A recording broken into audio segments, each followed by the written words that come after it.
Wanted to have it going for whenever you were ready. Can you hear me okay? All right. I'm going to try to turn my earbuds back on I used yesterday webinar, and apparently it was crackling. At least my earbuds were, so I don't know what was going on with them. So if you hear crackle in my talking once I get these connected, let me know. Just better than my kids here and everything going on. Got the baby down for a nap.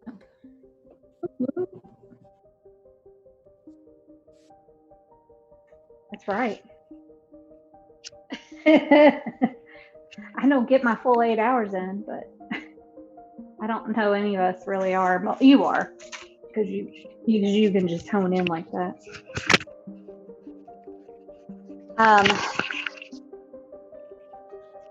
Yeah, because you can.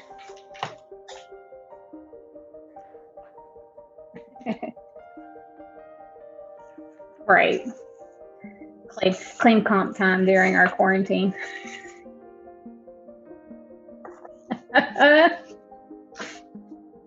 Yeah. Uh-huh. Oh, yeah. Well, I'm working all the time. So I'm on my earbuds. You're not having any issues, are you? Okay. Well, I'm going to go back and mute myself again because I got to run upstairs and grab something and wait.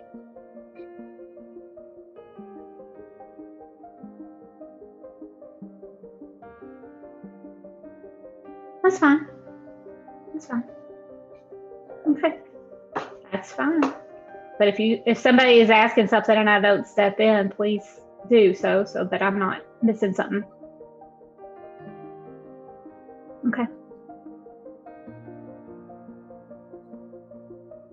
Okay.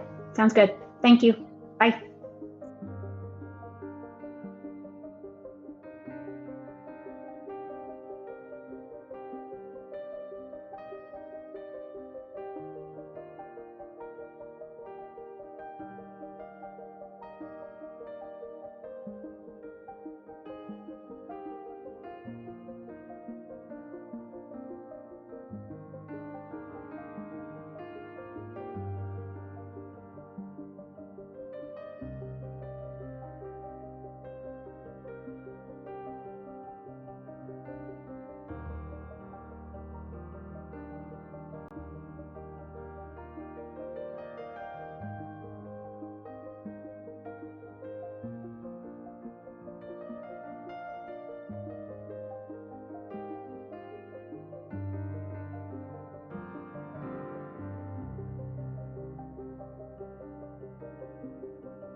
Is anybody on? Testing from CPE.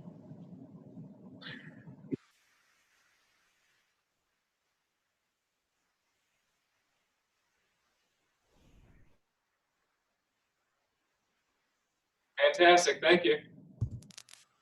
Hey, how is everyone today?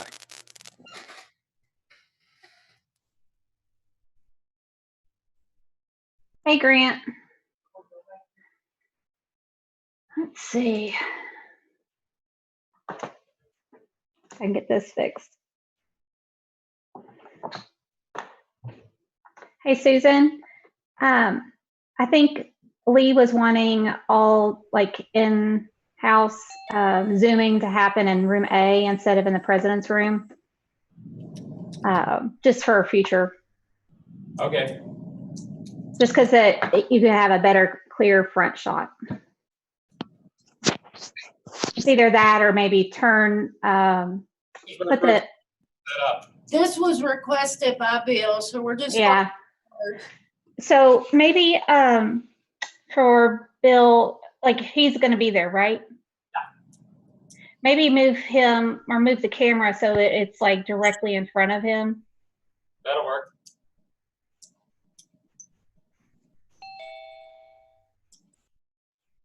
All right, I'm going to mute. Hi, Carol. Hi. I'm going to mute back and finish something up before we get started.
Carol, what's going on? Oh, just trying to make sure that everybody has electric service. Yeah. Planning for the future. How about you? Quick call. Oh, you broke up there. This will be a quick call. Okay. Hello, everybody. Hey, Rich. You doing okay, Ben? Just lovely. Hi, Richard. Hey, how you doing, Carol? I'm good, That's good. considering the circumstances. Yeah, we're kind of all in the same boat, aren't we? Yes, we are. Kind of rolling with the news as it comes along. I'm going to change my background. Where do I want to be today? I'm on the golf course today. Ben, can I join you? Do you have room for another player there? I I don't have a background option. I like the idea, though. Well, Ben, did you get to finish skiing? We did, and we didn't break any other arms or any other body parts. Because So that my was- son was out in Breckenridge, and he got 1 day in, and then they shut him down. We came back, I think, right at the nick of time. Okay. Yeah. But Bob, my 14-year-old, broke both wrists back in January Ooh. skiing in our neck of the woods, and so he got the all clear from the doctor on Monday before we left. So he was A little hesitant, or still wild and crazy? not hesitant. He still did black diamonds with moguls. I'm not sure that's wild and crazy, but yeah, he didn't hang with his dad very much. How about that, Bob? Okay. Yeah. Now, where did he break him? Perfect North Slopes or something like that? Yes. That's hard to break both of them, unless you do a face plant. I think he did. Yeah. But thank goodness he had a helmet on, because it would have been really, really bad. Is the tree still okay? I'm sorry? Is the tree still okay? You know what? I'll check next year. How about that? Oh, Very that's good. nobody's asked that question, Bob. I like that.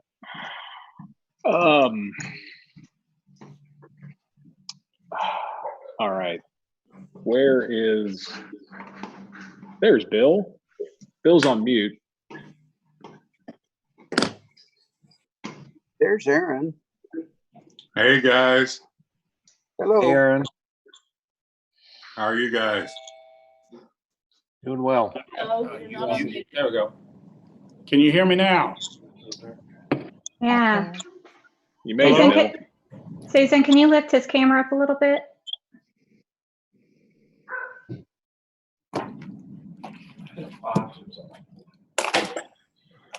How is everybody doing on this fine afternoon? Well, I'm doing well. Not coughing and no fever. Well, I was coughing in my office, but Susan said once I came in here, I couldn't do that anymore, so. All right. I have 9 boxes on my screen. I think we've got probably more than that, so I may not see everybody. So let's go ahead and call the meeting to order. Heather, can you call the roll, please? Sure. Mr. Brandsetter, Here. Ms. Hallbauer, Mr. Minix, Here. Mr. Nelson, Here. Dr. Stat, Here. Ms. Wright, Here. Ms. Zimmerman. And she said she could not attend today. Correct. Do we have quorum? Yes. Okay. All right. The minutes are in your board book from February 19th. Are there any comments, questions, or a motion associated with that?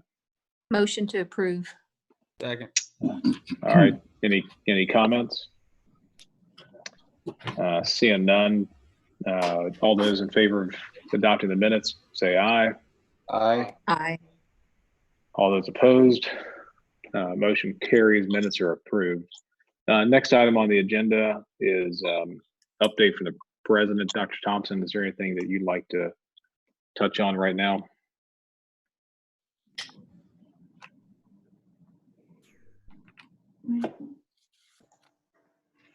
I thought he was here. Yeah, he has to unmute. Oh, I'm trying. there you go. Sorry. Yes, there's a lot to report actually. Most of what you've been reading in the paper, we have obviously, and I've been on the phone all day, to be honest with you, and all this week with presidents, and it looks as if, you know, all of the campuses have gotten together and to not necessarily close, as you would think of closure, but a plan to actually prolong the semester with online. those that they can't do online, they will help people have a return. If they can't teach a class because of clinicals or whatever, they will do everything they can to make sure that people graduate. They're also counting, if you will, their losses. And this is going to be a fairly significant loss, it looks like, in a variety of ways. I mean, from obviously the money that would normally be spent on campus just by everyday occurrence. There'll still be housing refunds, there'll be food refunds, there'll be clinical refunds, there'll be tons of the kinds of refunds, as you can imagine, would be the case that that would happen in these sorts of situations. They will give us a total in the end. Some have asked us to seek out help from the Senate and the House on some emergency funds. To be honest with you, that's the next update. We don't know how long they're going to be in session, and everything they're telling me is they're just trying to get a budget, and a budget that's more realistic to today's normal. And so I don't know what that means. It may mean we're not going to get the funding we thought we were going to get, because we had heard before this happened, you saw what the House had put in the budget for us. We had heard before this happening there was a chance he can get a little more. Well, that whole conversation has now changed about it. Just that's probably not going to happen. We're probably not going to get funding, is my guess. Asking the board to take a look at, and I would be asking the Finance Committee in particular to take a look at and think about is truly, how does this affect the way we look at things like tuition? How does, and we don't need all those answers now, I get it, but how does this affect the way we're going to be looking at budgets moving forward? And we don't know the effect this will have on enrollments in the fall. We don't know how long this is going to last. So the only thing I can tell you is that things are ever moving and ever changing. So that's my quick update. There's a whole lot in all of that, I know. But I will be happy to answer any questions you may want to ask. I will just say CPE is on top of all this. I hope you're following us. But we're engaged from early morning to late night in conversations with everybody, including the governor's office. So that's the quick update. Aaron, can I jump in with just a little bit, because we had an email earlier today from Neely Bendapudi, or President Bendapudi, and commencement has been canceled, and we are now online until April 28th, it looks like. Yes, all of you are online for the rest of the semester. All campuses are going online. Our campuses are going online. The item I will tell you is we're not saying we're canceling commencement necessarily. We're saying we're going to postpone it. So the hope is that we can do that either in August or December. Neely said December for us. Yes. So that's the that's what all of our campuses are looking at. We're also trying to design a mechanism. And I will give campuses credit. It's amazing how well they're working to get people skilled up. People that never thought they could teach online are now being skilled up to do so. So this may, just as a point, this may change even the modality as the way we're doing business in the future. Chair right. Branstetter, if I could just jump in, and I'm going to add a little bit of information and ask Ron Carson to also give us a bit of information as well. Aaron has a lot of connections in the General Assembly, and obviously he's hearing from a number of different folks in the legislature that the Senate may be looking to cut back on what the House had proposed in terms of their budget. But it's actually something that's been said out there in the public arena on KET on Monday night. Senator McDaniel and Senator Givens were being interviewed, and Senator Givens said that although about a week ago he would have thought this would have been a biennium, unlike several of the past bienniums where there were no needs to cut any areas of the state budget, given what's going on with the coronavirus pandemic and the fall in the stock market and where we may be headed in terms of the federal and state economies. He said that he and Senator McDaniel wanted to get the consensus forecast group to come back together and make a revised estimate of the revenue before the Senate could go ahead and finalize their budget. He went on to say that unlike his mindset a week ago, he's now thinking that there will likely have to be some cuts in the state budget. But then I wanted Ron to tell you what he heard on Tuesday coming out of the House in terms of that consensus forecast. Yes, what Bill just indicated is correct, but the House has decided it does not want a revised revenue forecast. And so it's going to take both chambers together to require that the consensus forecasting group to get back together and come forth with a revised revenue forecast. And related to all this is upon adjournment of the Senate today, the Senate Appropriations and Revenue Committee is going to be taking up several bills, including House Bill 352, which is Governor Beshear's executive branch budget bill. So we may know more about the situation after the Senate A&R Committee meets later today. Hi, can I just jump in real quick? If you're not speaking, can you make sure that you are on mute? There's a lot of feedback from the YouTube side. They're unable to hear everyone. And I think someone may have a TV running or maybe a stream device nearby. It's feedbacking as well. So, all right, that's all. Thanks. Heather, Yes. just a quick question for you, a point of order. Can our council members see each other? As far as I know, as long as they, enabled on their screen. Okay, because it was my understanding. Our setting might need to be changed. It was my understanding that from Travis Powell that in order for the Finance Committee and or the council, if they come together virtually like this, to be able to take action, they need to be able to see each other. If it's on gallery view, they should be all right. Oh, okay. Somebody just put it on gallery view, and so now we can see everybody. Yeah, yeah. Previously, we could not. Thank you. Did you do that, Heather? Nope. Okay, we've got somebody that understands technology in the room. Thank you, Sean. Okay, continue, Chair Brandstetter. Thank you. Thank you, Bill. We've got section 4 is non-resident tuition MOUs. We've got 2 action items on that. One for Eastern Kentucky University, one for Western. Bill, can you roll through those? Yes, and I'll do it rather quickly because we've had some of these at previous Finance Committee meetings. Just to refresh everybody's memory, last year the council adopted a revised non-resident student tuition policy. And that policy basically reads that every institution shall manage its tuition and fee rate structures, price discounting, and scholarship aid for out-of-state students, so that the average tuition and fee generated by those out-of-state students exceeds 130% of the in-state sticker price. And as you know from the last Finance Committee meeting, exceptions can be requested to that 130% threshold, and that's what EKU and Western are requesting today. In terms of Eastern's proposal, it's going to target students from 17 states and Washington, D.C. You can see the states listed in the agenda item. I'm not going to go through each one of those.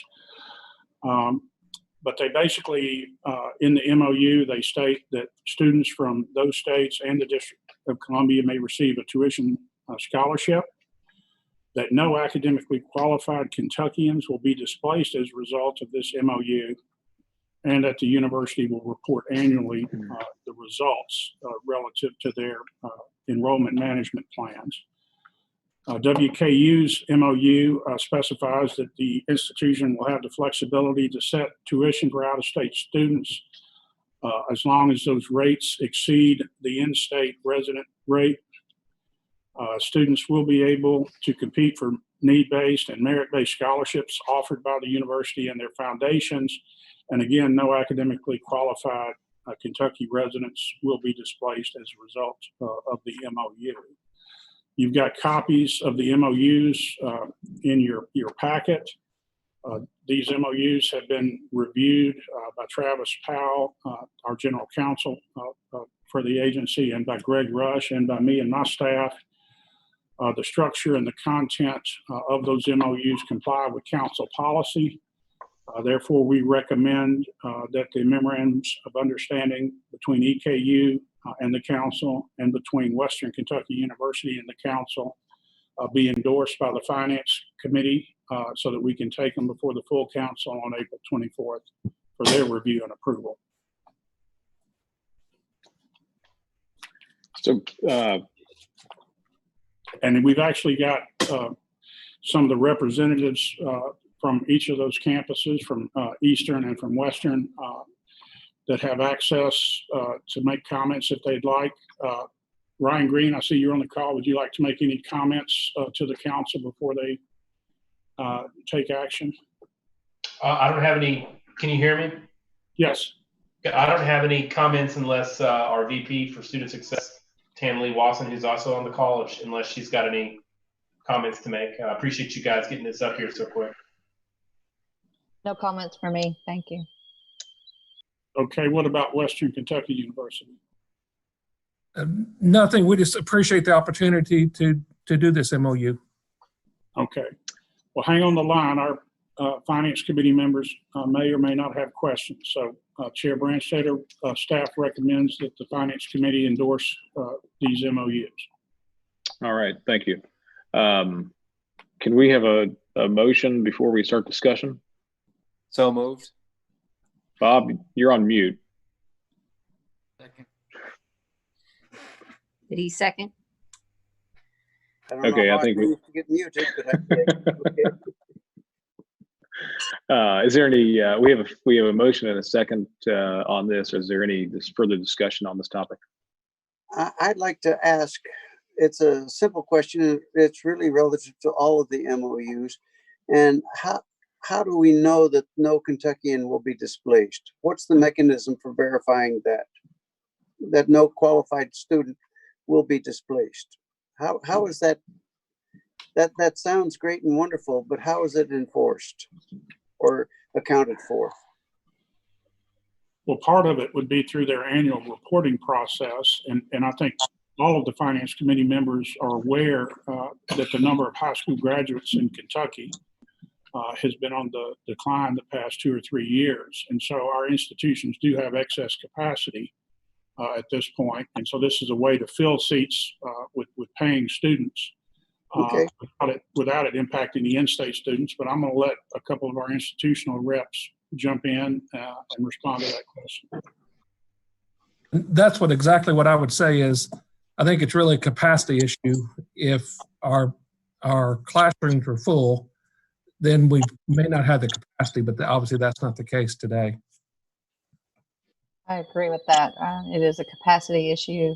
There's no chance that we will turn away an in-state student as a result of offering the scholarship.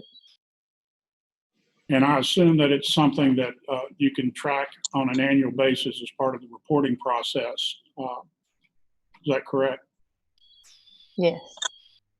Yes, that is.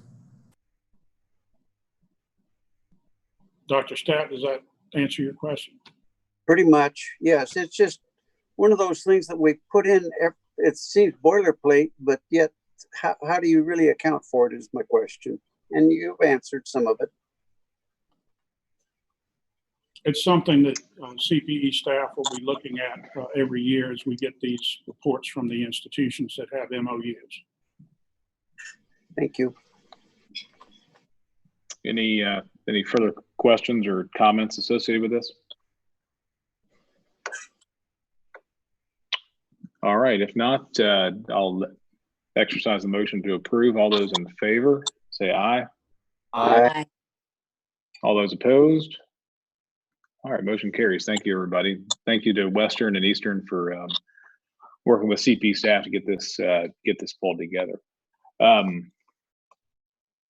me back up here on my agenda. House budget review. I think we've kind of already touched on that. Yeah, the interim capital project from WKU was next. Oh, I'm sorry. I saw Western on there and I skipped right over item 5. Thank you, Bill. Let's look at that one. I'm gonna turn it over to Sean. Sean, would you like to walk us through this? Sure thing. Let me get the camera set up. On March 6th, the WKU Board of Regents approved a $1.5 million interim capital project, would be funded with agency funds and support the reconfiguration of 3 classrooms in their health sciences complex for nursing courses. This is a interim capital project, as I mentioned, and would be funded with institutional funds. The current configuration of these classrooms does not work for the department, and I believe Brian Russell is here to talk about the project and answer any questions you might have. Brian? Good afternoon, and the program, the nursing program here at Western University is increased in enrollment, and currently the classroom sizes are about 90 capacity and seating. We have already enrolled, I think around 100 to 130 each semester. And so what we're doing now is we have students in 2 classrooms. We have 1 instructor. The overflow is in the 2nd classroom doing exactly what we're doing, some type of conferencing. And it's not the best learning environment, but there's a real need here in this part of the state. And we appreciate you all looking at this interim request for us. I see that Jennifer Smith's also online. Anything to add, Jennifer? Can you hear me okay? Yes, ma'am. Okay, great, thanks. Also, this is, Brian, you may have said this, I apologize. This is already in the House version of the budget. So we do have it in there too, even though it was kind of a last minute addition when we found out we needed to do this. So it is there too. This interim approval will essentially hedge our bets then, in case something were to happen. And also it would allow it to move forward perhaps a little more quickly too. All right. The need for the university is because classes start in the fall, and this is a fully occupied facility. We need to do it over the next 90 days during the summer. And so one of the reasons we're here today is to make that request to expedite for us to move forward with the project.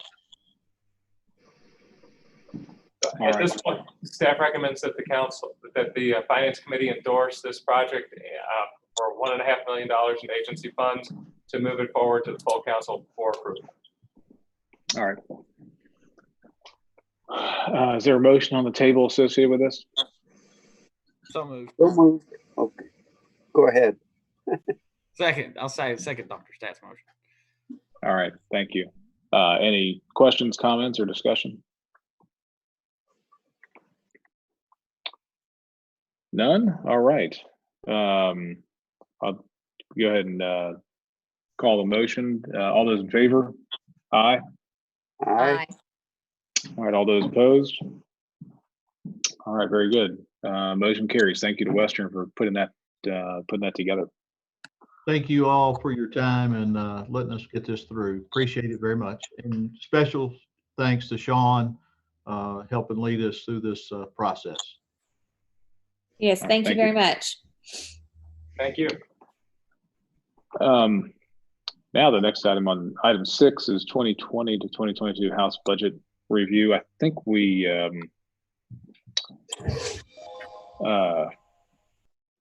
kind of covered that already, if I'm not mistaken. Aaron, is there anything? We covered the executive budget at our last finance committee meeting. So this is the new House proposed budget.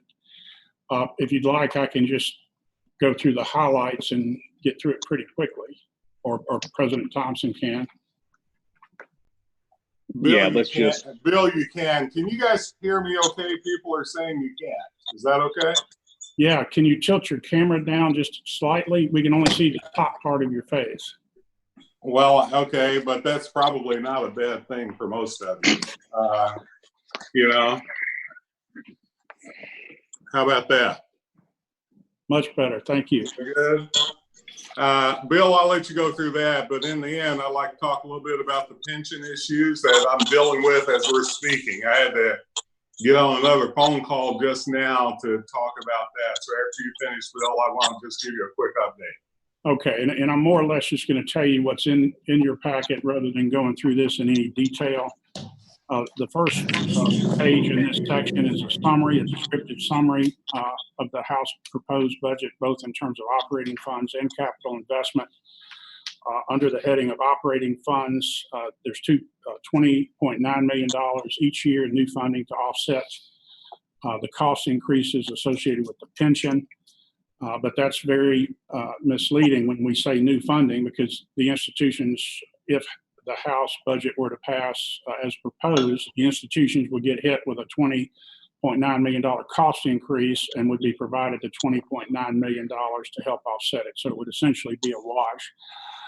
There's $4.2 million in the first year, $4.5 million in the second for mandated programs, and that's for 5 institutions, and you'll see the detail about that a little later. The House included $23.6 million in the first year of the upcoming biennium, $40.9 million in the second year for performance funding. And as you may recall, the governor's executive budget did not include any funding for performance funding, and the House budget does. But this also is misleading because there's roughly $15 million each year included in those two amounts that I just informed you about. That's actually carved out of the base budgets of the institution. So it's not as much money as it sounds like. The other important thing to know about the operating portion of the House budget is that they did include some language, and they, in terms of the appropriations, it's evident that they did maintain the stop loss, the 2% stop loss in the second year of the biennium for the performance funding model. And that was something that was explicitly requested as part of the council's biennial budget recommendation. So we're very pleased that they included the 2% stop loss. Lastly, not much has changed in terms of capital investment. The House budget basically mirrors the executive budget in terms of the Resurgence Fund appropriations, $200 million over the biennium, in state bond funds, $100 million each year. With a required 50 cents on the dollar match. Just going through these materials quickly, on table 1, we compare the House proposed budget, the funding components in the House budget with those in the CPE recommendation. The CPE recommendation is on the top half of the page, and then in the middle section of the page are the House proposed funding components. You can see under the House funding components, that second bullet, the performance funding. I'm showing those numbers at $8,629,000 in the first year and $25,887,000 in the second year. That's because I have backed out that $15 million each year in the stop loss contributions that the institutions have made. Obviously, if you go up one bullet, you can see the $20.9 million each year to assist with the cost increase of the pension contribution.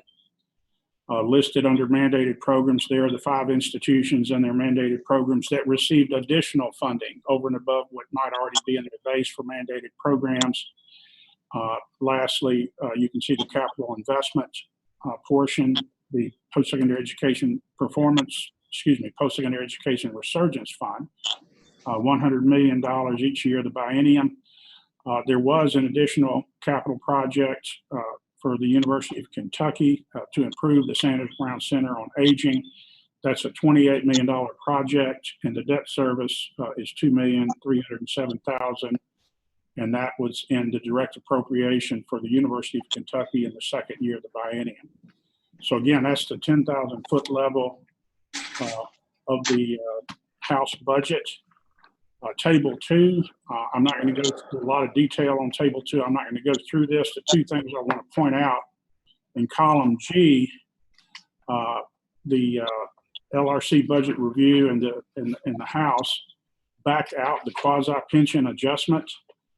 They actually included language in the budget bill, and it sort of redefined what's meant by formula base amount. That's something that's defined in KRS 164.092, the performance funding statute.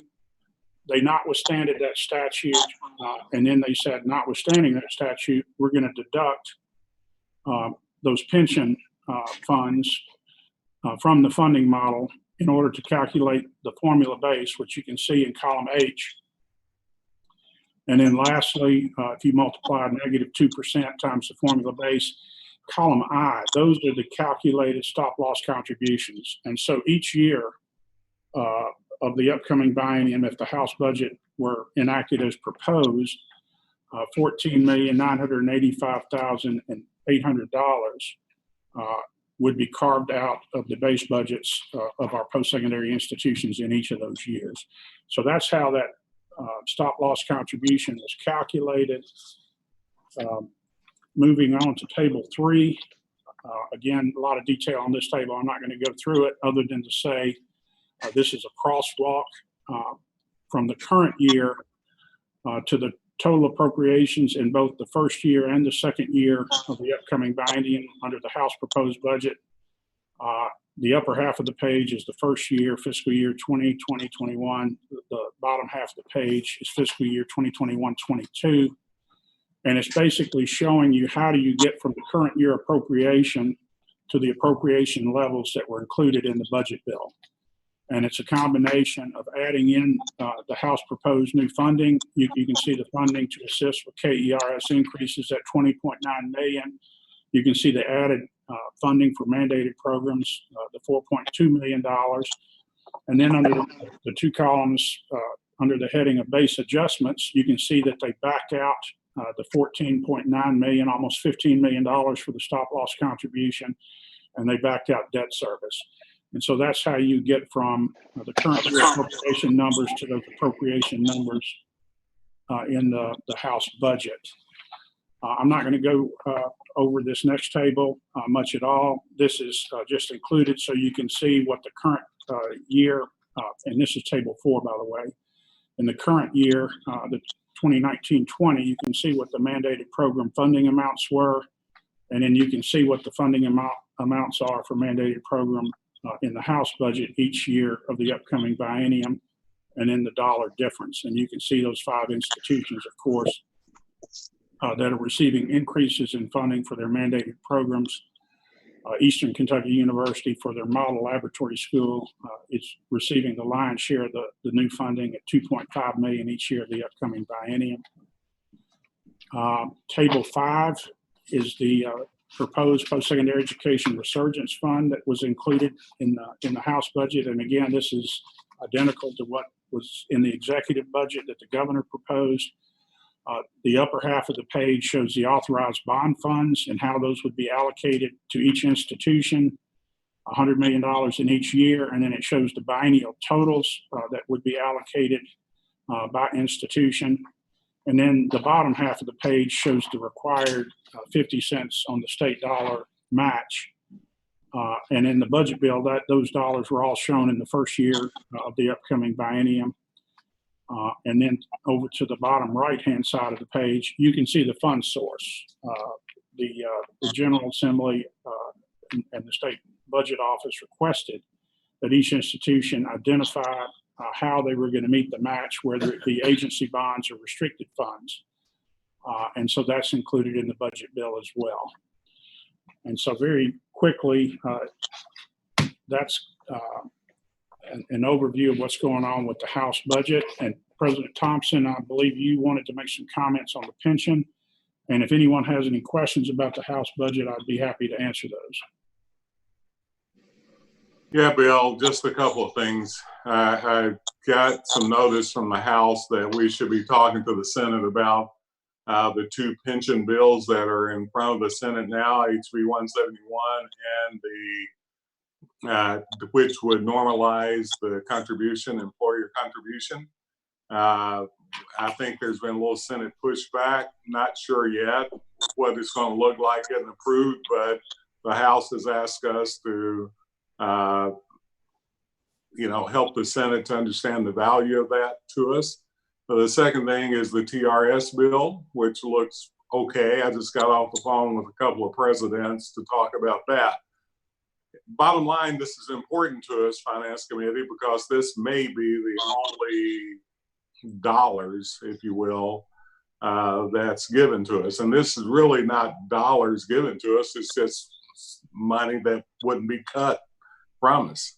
So to give you an example, if the employer contributions go from 49 to up to 93 or almost 94 cents on a dollar, that's how much many of our institutions who are paying that, Northern has the most, would be paying. And so that's a cut. So even if we got the money appropriated, as an example, from the House, even if that was approved, and we still had to pay for those pension contributions that, from 49 to 93, then that would still be a cut. So if we don't get any funding and get that cut too, then we're up that proverbial creek. So that's why it's important that we are pushing for that pension relief.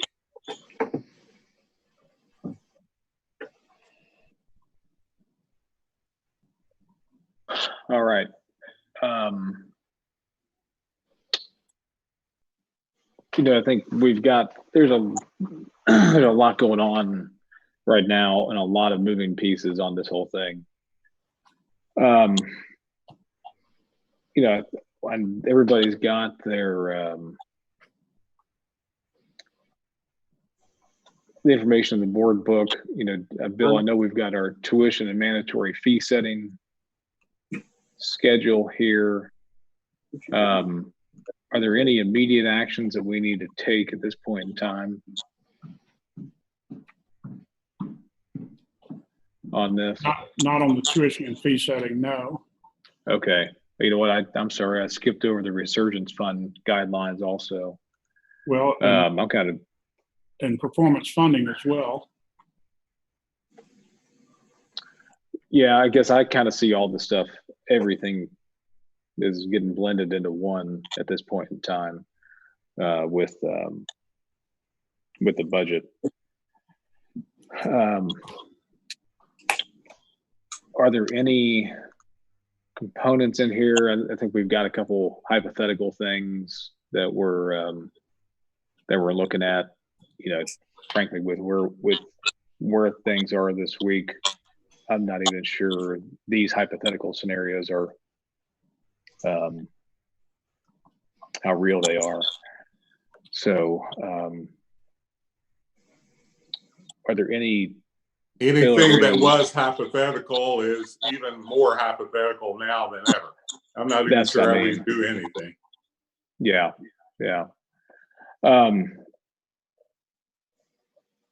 I'm going to skip down to the tuition mandatory fee ceiling update. Bill, what are our next action items associated with this topic in terms of the overall schedule? Well, at the April meeting, staff will work with the campus presidents and CBOs to develop a recommendation about the tuition and fee ceilings, and we'll bring that recommendation to the Finance Committee at the next meeting. And by that time, we should have an enacted budget. We'll know what's going on with the pension issue and how much of those costs are either offset with additional dollars from the General Assembly or not, and what those impacts will be. We might, by that time, be able to have a better understanding of how each of the mitigation strategies that have been implemented by our various post-secondary institutions in response to the coronavirus pandemic. We'll have a better understanding of how that's impacting our campuses from a cost perspective. What I'm hearing from some of the CBOs is that they are hopeful that CPE staff and council members, Finance Committee members and council members will keep an open mind along the lines of what you just stated, Chair Branstetter, which is there are a lot of moving parts to this thing, and there are several key issues, if you will, that have major impacts on the budgets of our post-secondary institutions. And so they're asking, or at least they're communicating to me, that they hope we will err on the side of allowing plenty of input from our institutions as we set the ceilings for this upcoming biennium. Yeah. Well, and I know a lot of people are operating on a, week by week, day by day, hour by hour type scenario right now. So we need to be respectful of that. So I think I'm sorry. Ben, I'm sorry. I was just going to say, I think there are so many variables right now that are occurring, given sort of what's happening on campuses with not having in-person classes, what's happening in the economy as well, relative to anybody that might be watching a screen that's showing the rapid decline in the market today. I think that we may have to really consider what are going to be the impacts long-term and what become those key priority issues. And maybe that changes the scope of where we're spending our time and effort, because I think that there are going to be some critical things that will go on, probably both for the state as well as for the individual institutions. Just my thought. Yeah. I appreciate that, Kim. Thank you. Chair Branstetter, just to bring your attention to this, going along with the tuition and fee setting update, we shared about 5 or 6 tables and charts with the Finance Committee at our last meeting. In your packet, you've got 2 tables and 3 charts that were just added to the packet today, which actually a couple of these items were requested. For example, Dr. Stat asked if we could provide some net price information, and so that information is included in your packet. You've got a table 8 that shows the House budget and how that compares to the current 2019-20 general fund appropriation and the dollar change and the percent change. And in that table, you can see that essentially the net change after you back out the stop loss contributions is $18.7 million in new dollars in the first year of the upcoming biennium, 2.2% increase. And even that's misleading because, 20.9 million of those new dollars were to offset the pension increase. In table 9, and this is a key issue every year in terms of tuition and fee settings, our institutions have provided us with their fixed cost increase estimates for the upcoming year. You will notice we've got this marked draft for discussion purposes in the upper right-hand corner. The reason for that is we are going to send this back out to the campuses because a lot has changed in a week since these data were submitted to us. But at any rate, in the first column, it's showing the 2019-20 education and general expenditures at each of our campuses. That's total expenditures that are E&G related. And then you can see various categories of fixed cost increases: retirement system costs, other personnel costs, M&O, and student financial aid, and others. And then you can see the percent change in the far right-hand side of the table. For the system, it's about an estimated 2.7% increase in their fixed costs. But as I said, we're going to send this back out to the campuses and allow them an opportunity to make adjustments to this because they may have a new perspective on what their fixed costs may be this week than they did last week. And then lastly, you've got 3 charts. Chart 1 is showing the level of funding for state-funded student financial aid programs by state across the nation. And it's per undergraduate student enrollment. And Kentucky continues to rank very high in terms of the amount of funding per student that they provide. They rank 6th highest in the country, 162% of the U.S. average. So that chart has updated information. Chart 2, Dr. Stat, you requested the net price information for first-time, full-time undergraduate students. And you can see that information by sector for the research universities in the blue line. The red line is the comprehensive universities. And the green line represents KCTCS institutions. For the second year in a row in that comprehensive university sector, you can see that the net price is continuing to trend upward. For about 7 or 8 years prior to that, the net price stayed relatively flat among the comprehensive universities. KCTCS continues to be flat and has actually showed a slight decrease over the past 2 years. So there's the net price information that Dr. Stat requested. One of our other finance committee members asked about student loan debt. And this is chart 3 is an updated student loan debt chart. This is through the graduating class of 2018. If there's any good news at all in this, you can see that for the second year in a row that the average student loan debt actually went down slightly for the graduating class of 2018. So those are 5 additional pieces of information that we will add to the 6 or 7 that we shared with the committee at the last finance committee meeting. We've got 4 or 5 additional data sources and tables and charts that we're putting together, and we'll put them all in one packet and have it sent out well before the April finance committee meeting. Mr. Chair, could I add one item? Sure. Yeah. I guess I just don't want Tim's statement to go without being commented on, because I think it's one of the more valid statements that's been made today. One of the issues that we're looking at is the amount of money we're losing in the market. The endowments have been used on all of our campuses to supplement need-based aid, which has been able to help people to get through and also keep the student loan debt down. I mean, so when you think about total dollars coming to campus, I know we sometimes just focus on the general fund receipts or the tuition.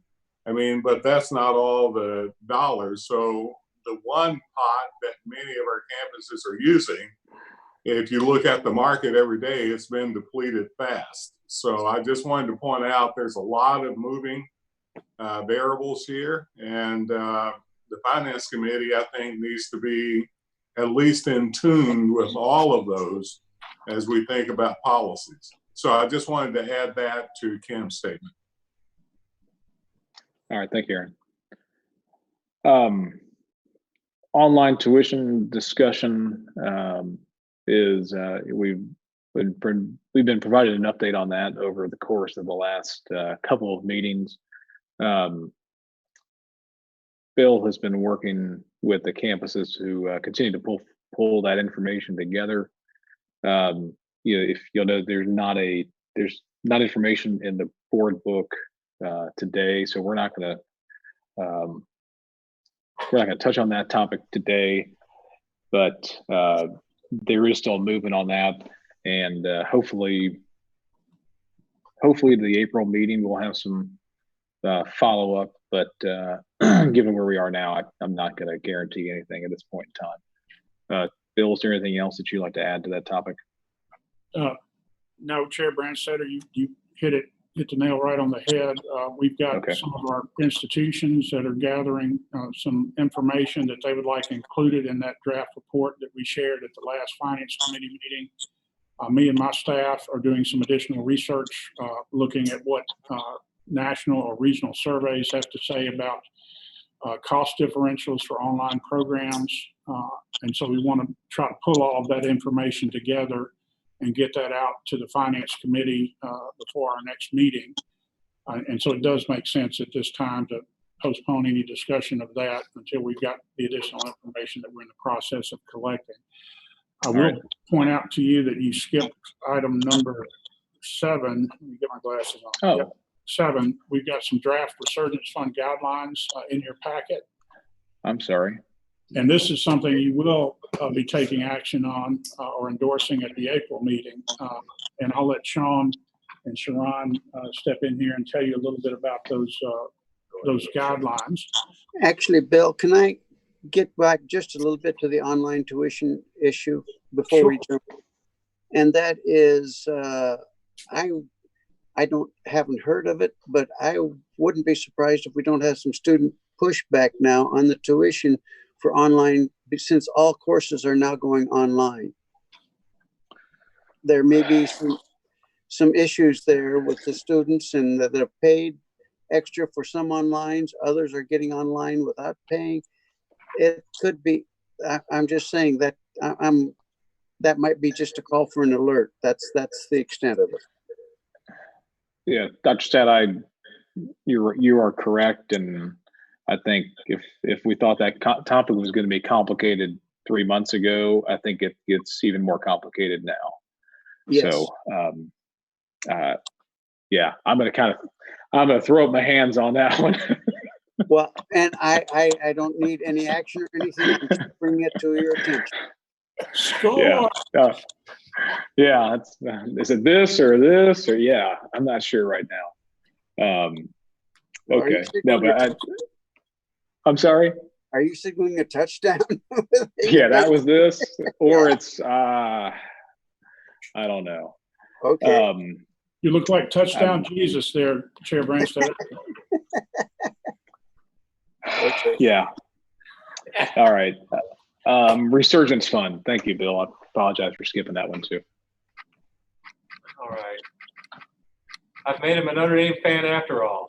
My work here is done. Now, the guidelines for the Resurgence Fund are found on page 32 of the packet.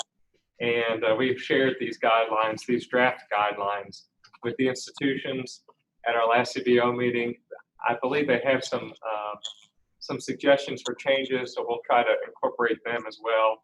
We also shared them with the state budget office, and they noted that that our guidelines appear to be slightly more lenient than the bill might appear at the moment.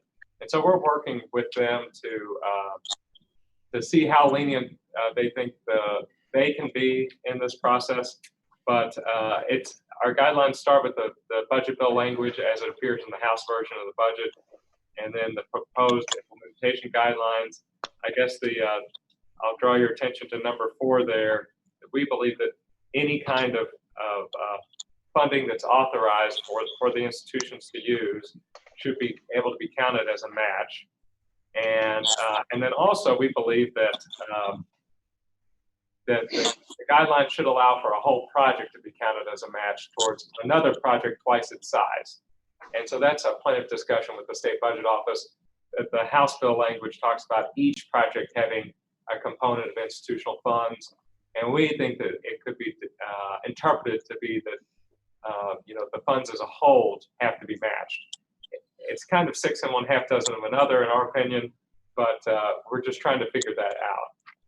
And just to give you an example, if an institution had an asset preservation project that they wanted to implement at $1 million funding level, and they were to use all institutional funds for that $1 million project, what Sean is saying, if they were to identify a second $2 million project that was separate and apart from the $1 million project, we would like to see flexibility included to allow the institutions to then use state bond funds to pay for the entirety of the $2 million project. So you do have the 50 cents on the dollar match. And again, given this environment that we're in right now, I can't imagine why we wouldn't want to give the institutions as much flexibility in that regard as possible. But again, one thing Sean said is very important, is that these guidelines were drafted using the language and the verbiage that was included in the House budget. Once we get the Senate budget, a conference committee budget, and ultimately an enacted budget, that's the language that would drive what we include or don't include in the guidelines. That's one reason we're sharing these in draft form with the Finance Committee at this meeting. In addition to wanting to get input from the CBOs and the Budget Office, we'll be sharing these draft guidelines at the April President's meeting, getting input from the presidents, but we want input from our Finance Committee as well. And so if any of the Finance Committee members read through these draft guidelines and have some ideas about how they could be improved or modified, we definitely want to hear from you. And I'll just mention that one of the reasons that the institutions want the flexibility is because the timeline is very compressed. They have to do most of these asset preservation projects during the summer, which is quickly upon us. And then they'll have this summer and next summer to do these projects. And so that's the reason that they are requesting so much flexibility, or one of the reasons. And finally, I will draw your attention to number 6 here. As the budget bill language requires, the Council on Post-Secondary Education will confirm the project match, and we will also be confirming that the individual projects that will be funded with these dollars. So to ensure that they meet the guidelines that they are indeed asset preservation projects.